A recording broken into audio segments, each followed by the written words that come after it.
Hello there and welcome back to Ireland. Last time, well, we didn't really do much. We played a waiting game with trying to get people out of the coalition and also taking up diplomacy tech to level where, well, I can get myself some nice looking frigates. And unfortunately, that is virtually what I will be doing this episode too. Probably build some more temples, as you see in the New World. Other than that, I'm pretty sure that we won't actually be doing too much else. Probably, as I said, just get my frigates built and build a sea wall, more or less. We'll probably also just wait until the French are out of the coalition, and then we'll probably just go ahead, declare on Great Britain. I hope that they don't actually have an alliance.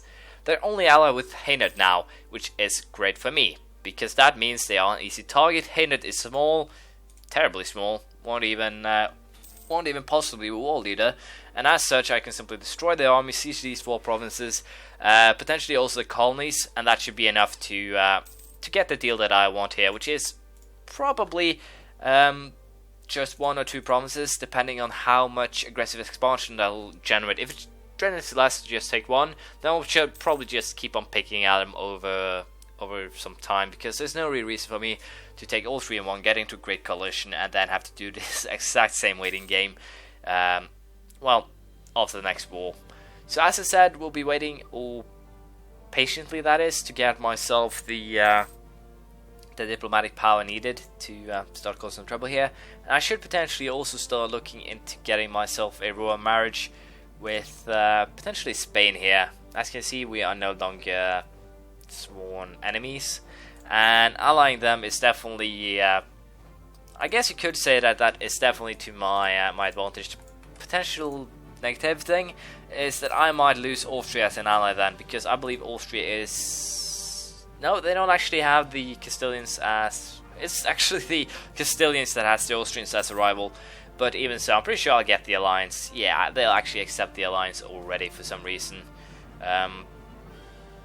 No idea why though. So yeah, I hate them apparently. So I guess we'll go ahead, get that royal marriage, and hopefully we can get something going with the Spaniards.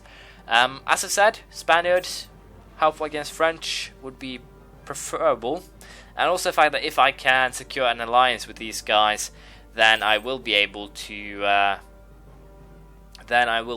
actually.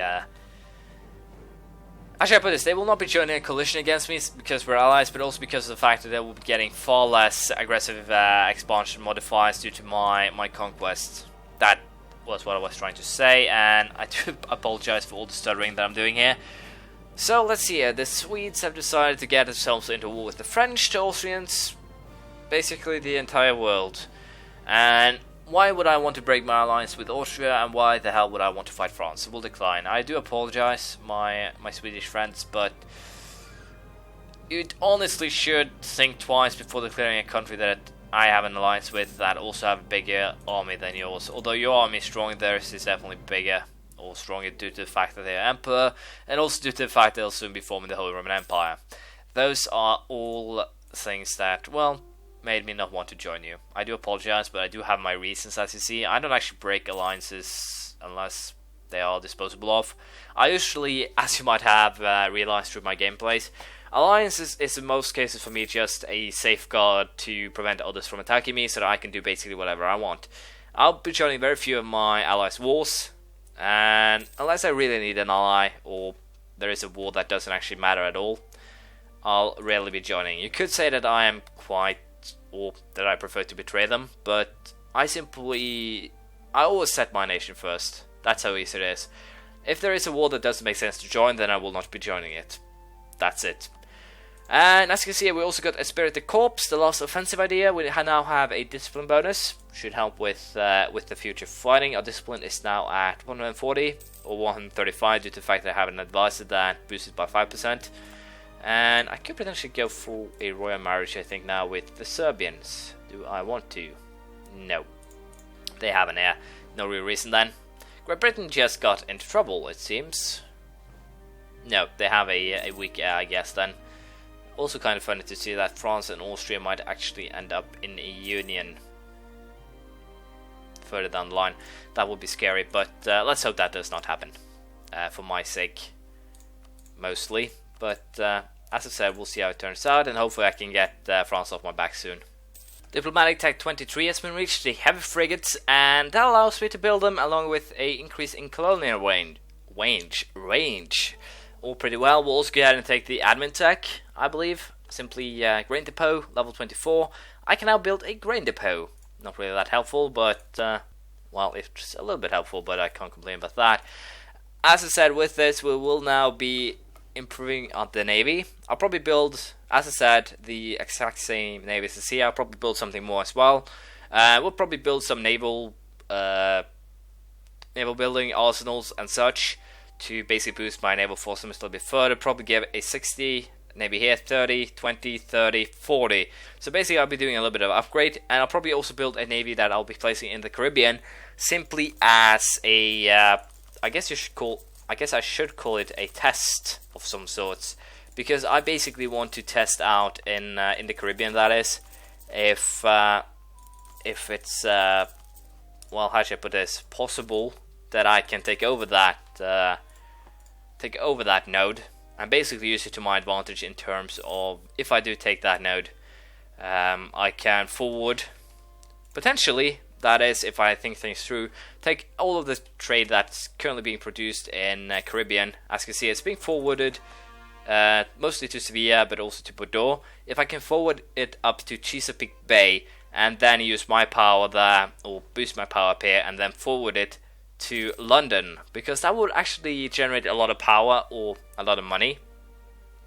So I guess we'll give that a try to see if I can earn more money that way or not. As of now, I'm earning quite a lot, but if I can earn more, I would of course test that out. So with that in mind, I guess I'll go ahead also and send a small fleet to India, with the purpose of well, getting myself an Indian trade harbor that I can then use for the sole purpose of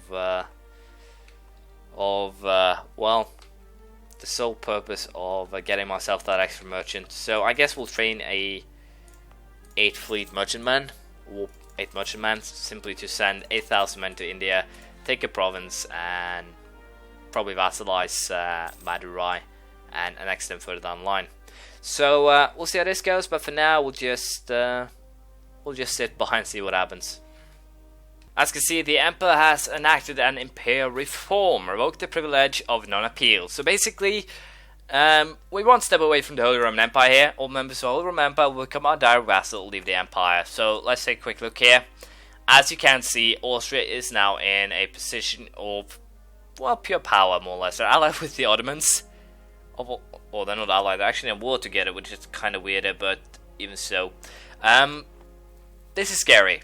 The terrible privilege is revoked in the year of the law 1699. The most serene Augustus Carl II of Valois, Romanorum Imperator, crowned by God, has again convened the estates of the whole Roman Empire. The Diet has agreed to a motion to centralize foreign policy and warfare by having all member states submit to direct vassalage under the Emperor.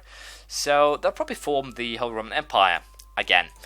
They do it quite often in my games, so I kind of have a feeling that I subconsciously help them, but it's kind of weird even so. As I said, these guys will be sent to India for the pure purpose of vassalizing a state there, and hopefully then I can annex them, so that I can get an extra merchant. That's basically all there is to it. I only need that one province for the merchant. No idea if I can actually core it though. I kind of have a feeling it's way too far away. Let's see, show province. If I were to core it, I'll probably go to colonial range maps. Let's see here. I haven't actually used the colonial range map, and there we have it. So, do I have colonial range the entire world? Nope. I cannot reach that. I could reach this one though, colonize it, and then use that as my base. And that could potentially be what I'll do. We'll see. But I'll send those guys over there, and then we'll figure it out what we'll do. There we go. War has been declared on Madurai, and apparently my transport fleet was more than enough to actually make it here. I'll simply dump these guys on shore, and it should be a victory. If not, then I will be very disappointed, very sad, and all that. But I think we'll just go ahead and try and hunt down that army, we'll just siege. They will have to attack me. The goal here is, of course, simply vassalization. And as you can see, I actually need 100% war score to pull that off. Alliance offer from Spain. Weren't we allied? No, we weren't. Now we're allied. And we're all happy together. But as I said here, vassalize Madurai simply to get that Indian harbor. That is the plan. We'll see how it pulls off. If it pulls off, I guess it's more like it. Let's see. These guys need support. These guys need. I guess we'll split. No, we'll march you up there. Apparently, the navy here is almost done, and that means that I can change it out for navy that should be patrolling the area. That I have no idea where actually is, but yeah, I'm basically renewing my navy once again, and we're almost done. There it is. The 30. I should probably just have selected it now that I think about it, but we'll figure it out. There we go. So I'll get this navy done. I'll fight the war against Madurai, vassalize them, and then we'll see how we stand. Military attack 24 has been reached the covered way. It gives me some new cavalry. Arme Blanc cavalry, Latin dragons, and Latin hussars. I can now build a redoubt, along with the increase of combat width by 2. Not too bad, any of those, but we'll go ahead, I guess, upgrade the cavalry to hussars, and that should be fine enough. As you can see, a fleet has been built. This will be, I guess, I'll put it into. Let's see here, Chesapeake Bay. There are some here with a little tiny bit of power. I'm kind of surprised that they get that much from just the tiny amount of power that these guys actually have, but nothing I can do about that except, well, pouring in more ships. I think I'll split this one in. Well, no, I'll actually have the entire thing protect Chesapeake Bay, and that means that I have no more use for this. So we'll remove it. This is the Panama fleet. I need to renew that one as well. I have no idea if I actually. Yeah, there's 10 on this side too. That's protecting Mexico. I do actually have a merchant here. I might actually consider taking that Mexico merchant and using him for something else. Let's see here. Mexico, how much? 17, so probably not. As I said, I'll probably go ahead and get myself. I'll build a 20 ship fleet to protect Mexico here. 10 on each side, I guess, and that should be fine enough. But as I said, also for the time being, upgrading my navies here is definitely what I will be focusing on. 10 on that side, and then we'll take 10 on this side, and we'll also go ahead and upgrade that Panama fleet to 30 ships, and that should be fair enough. As I said too, I probably need to go ahead also and I think I lost count, but we'll try and build about as many, I think. If not, we'll simply we can use them for something else, so it's not a problem if I build too many. So as I said, build or renew navies. I've so far renewed almost the European navy. I believe I can actually do that or finish that right now. Probably not. Still, I'm missing a couple of ships, but no, I'm actually done. So the European navy has now been renewed. No real reason to keep it around, and we'll finish up the navy in the New World, and then we'll be happy. As you see here, since I actually took down my fleet, the Great Britain has control over London. But as you can see, we're also sieging Madurai, although it's going slowly, so we'll simply have to be patient and wait, and do some more navy building, I guess. Diplomacy Tech 24 has been reached, the Archipelago frigate, or frigate. It gives a trade efficiency increased by 10%, and I do now have a new galley, which won't be built either, unfortunately. But we'll get to that next level, and that'll be quite interesting, because then I'll be able to build some heavy ships to boost my European division of ships, I guess I should call it. And other than that, we'll also get to increase the trade range. I also have, well, got most of my ships replaced. All that remains is this, or 60 ships that remains, and then we are done. So we'll see how that goes. With this, Madurai has finally been, well, vassalized. The only one who actually get pissed about this is the French. Can't say that I care about or care too much about that. In 10 years' time, these guys will be annexed, and apparently it was enough to get Hindustan into a military coalition against me, and that itself is quite hilarious. I honestly have no other way of saying it. They do hate me, what, 48? I'll need to wait a decade to simply get these guys out of it before I actually declare war on Great Britain.